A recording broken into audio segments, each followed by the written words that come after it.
Oke, teman-teman, sekarang kita masuk sesi keuangan yang mungkin saya yakin Anda jarang sekali memperhatikan, yaitu cost of capital. Nah, kira-kira apa sih yang akan kita pelajari di sini? Tentunya ya, karena ini jarang sekali Anda perhatikan, padahal hal ini adalah hal yang lumayan penting tentunya. Banyak sekali perusahaan yang mereka bangkrut gara-gara mereka tidak berhasil dan tidak bisa mengelola cost of capital di dalam bisnisnya. Oke, saya Yusak, founder Serasa Food, and welcome to my foodies class.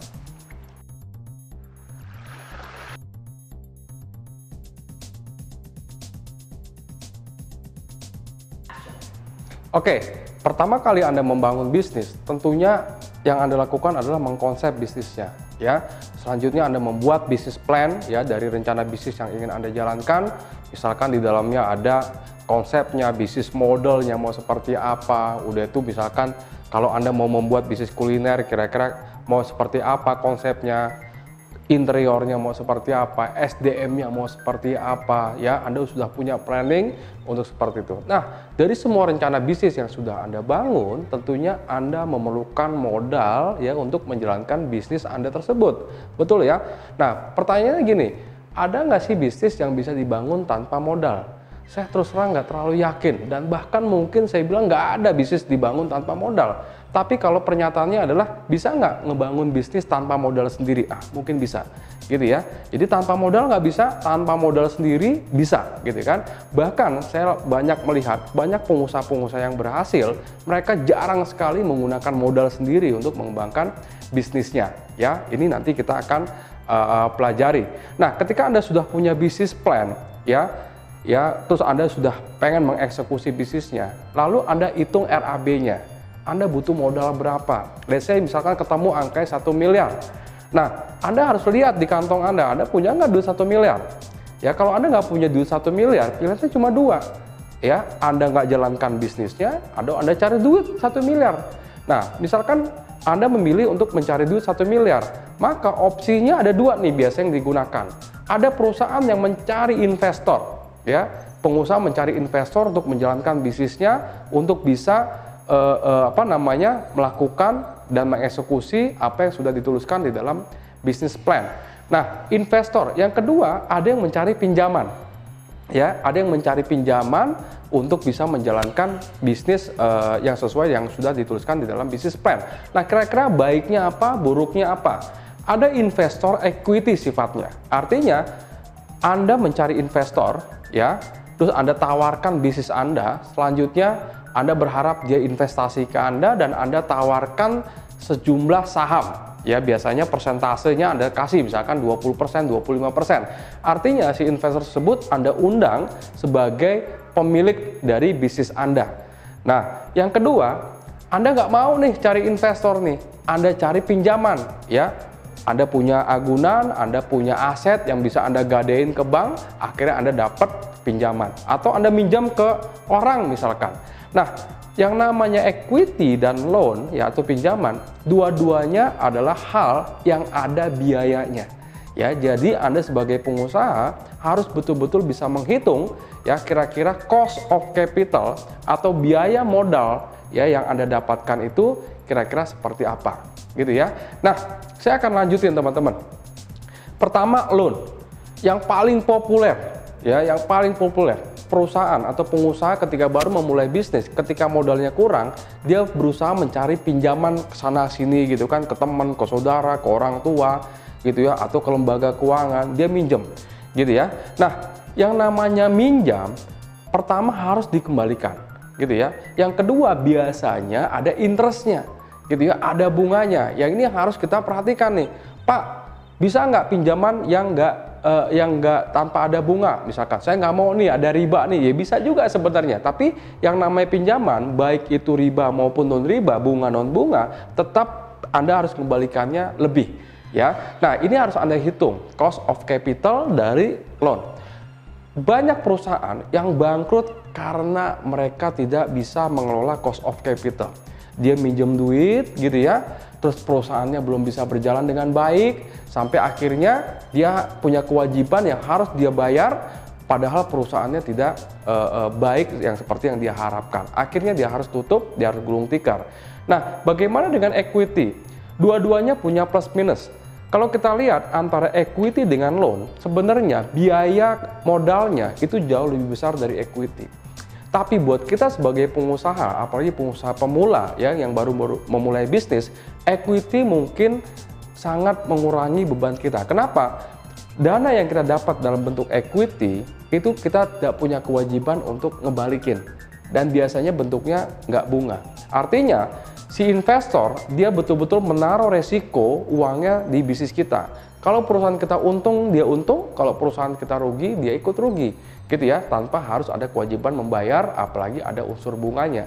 Tapi cost of capital atau biaya modalnya jauh lebih besar equity terhadap loan.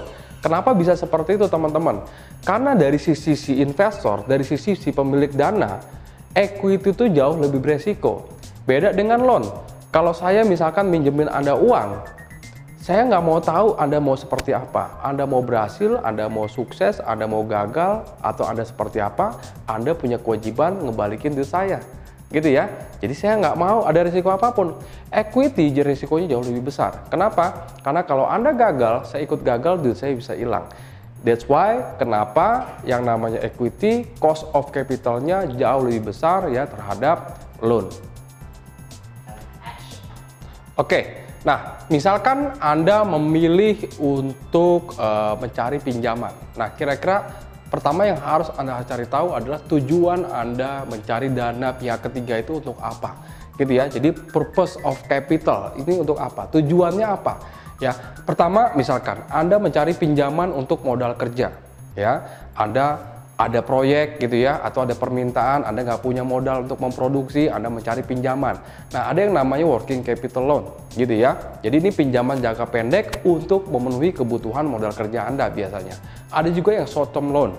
Ya, short term loan ini adalah pinjaman di bawah 1 tahun biasanya yang bisa Anda dapatkan, dan lebih banyak memang untuk modal kerja biasanya, untuk inventory, untuk cash flow dan segala macam. Selanjutnya bisa long term loan ya, atau investment loan. Nah, biasanya investment loan ya Anda dapatkan kalau Anda pengen ngebangun atau memperbesar tempat produksi Anda untuk menambah kapasitas produksi Anda. Misalkan permintaan Anda bertambah, menyebabkan kapasitas produksi Anda harus ditambah juga. Jadi kalau sales bertambah, otomatis pabrik harus diperbesar. Nah, ketika pabrik harus diperbesar, mungkin Anda perlu dana lagi. Nah, di sana mungkin Anda cari pinjaman yang sifatnya long term ya, atau investment loan ya, dan biasanya ini jaraknya bisa sampai tenornya bisa 10 sampai 15 tahun Anda bisa dapatkan. Gitu ya. Ada juga bond atau mezzanine loan. Ya, kita akan belajar banyak tentang ini. Tapi kira-kira bagus mana sih equity sama loan gitu ya? Sebenarnya dua-duanya ada yang bagusnya, ada enggaknya, tergantung. Makanya kita harus betul-betul bisa memahami keperluan dari modal yang kita harapkan.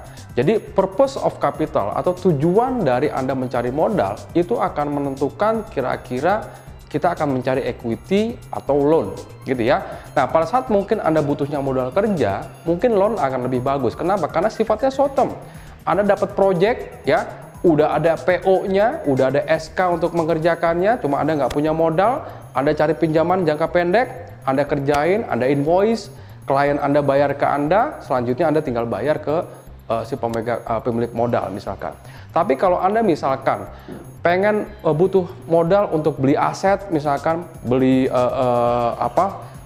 gedung misalkan, atau beli tanah, ini sifatnya jangka panjang ya, untuk mengurangi risiko mungkin Anda bisa menggunakan equity gitu ya. Jadi equity ini cukup bagus sebenarnya.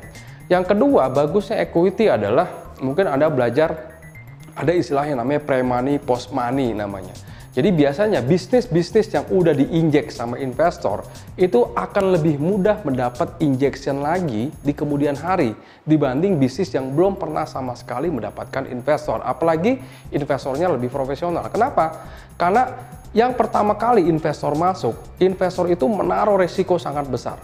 Dan investor yang kedua biasanya akan mendapatkan resiko yang lebih sedikit.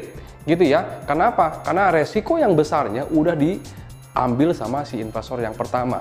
Jadi Bagi investor, bisnis yang sudah diinvest itu jauh lebih bagus dibanding bisnis yang belum pernah diinvest, gitu ya. Jadi harapan saya kalau Anda mau membangun bisnis ya, yang pertama kali ketika Anda butuh modal, cari equity, cari investor yang profesional.